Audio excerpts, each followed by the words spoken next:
Bonjour, bonjour. Aujourd'hui, je vais vous présenter mon système solaire autonome. Nous avons le fil qui provient des panneaux qui sont fixés au toit, qui arrive ici dans cette jonction. Et nous avons ces petits appareils que nous appelons régulateur de charge. C'est un régulateur PWM de courant maximal 20 ampères. Nous avons ici cette indication, cette flèche qui clignote, qui signifie là que le panneau est en train de charger des batteries. La tension là c'est à 13, ça varie entre 13,6 13,8 volts. Et à la sortie, nous avons là l'entrée des panneaux, le plus et le moins. Donc nous avons le positif et le négatif. De ce côté, nous avons la batterie. La batterie, nous avons toujours le plus et le moins. Et là, nous avons l'alimentation en 12 volts de l'éclairage de la maison. Là, nous avons aussi l'alimentation des appareils en 5 volts, par exemple des smartphones, des téléphones, et ainsi de suite, directement. Et la sortie, là, nous avons qui arrive ici, qui part directement vers les batteries. Mais moi, c'est une réalisation spéciale parce que je ne vais pas directement au niveau des batteries. Je passe d'abord par mon convertisseur. Ce convertisseur, c'est un convertisseur de marque chinoise, donc un pur sinus. Un pur sinus, vous allez vous voir de puissance 2000 watts.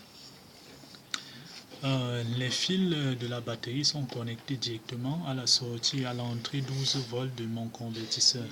Le rouge ici, c'est le plus, et le noir, le bleu ici, et le noir, c'est le moins. Directement, nous avons aussi ces deux câbles, le rouge et le noir, qui partent directement au niveau des batteries. Vous allez vous-même constater que j'ai ici une batterie de 40 ampères, une autre batterie de 60 ampères et la plus grande en bas que vous voyez, 120 ampères. Donc j'ai une capacité totale de 220 ampères heure. Et toutes ces batteries sont montées en parallèle. Donc c'est la raison pour laquelle j'ai une capacité que j'accumule, dans une capacité de 220 ampères heure. Alors revenons ici pour ce convertisseur, un convertisseur chinois de je ne vois pas la marque, je vois la power inverter. Donc là en chinois j'ai essayé de voir, c'est du pur sinus. Et ce convertisseur en entrée, nous avons ici du 12 volts.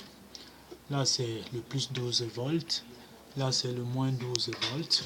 Vous voyez bien, c'est inscrit là, le 12 volts. En sortie, nous avons du 220 volts. Actuellement il est éteint. Si j'allume, vous voyez, le vert me dit c'est allumé en on. Nous avons la tension des batteries. Là, ça m'indique 13,6 volts. Et la tension de sortie 222 volts. Là, c'est la sortie de 220 volts pour l'alimentation de la maison. Nous avons aussi nous avons une sortie USB pour aussi l'alimentation des appareils en 5 volts. Vous voyez ces batteries, en journée comme ça, il y a accumulation d'énergie au niveau de ma batterie. Bon, cette énergie, généralement en ampères, les ampères, ils s'accumulent là pour un fonctionnement en soirée, quand il n'y aura plus de soleil. Parce que à ma deuxième vidéo, je vous présenterai les panneaux solaires qui sont posés au toit. Pour l'instant, j'ai des batteries en parallèle de capacité totale de 220 ampères.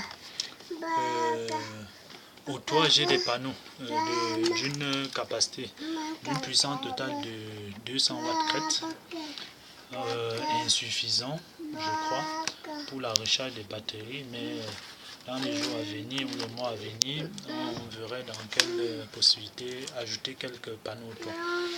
Bon, cette installation me permet d'être autonome, pas totalement autonome en électricité.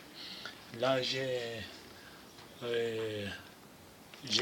j'alimente ici 6 ampoules de puissance 10 watts, une réglette de puissance 15 watts, un téléviseur de puissance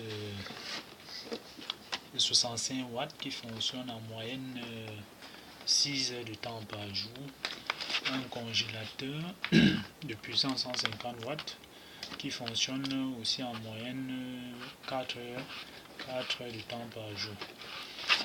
Dans ma prochaine vidéo, je vous présenterai les panneaux au toit. Bon, je vous remercie.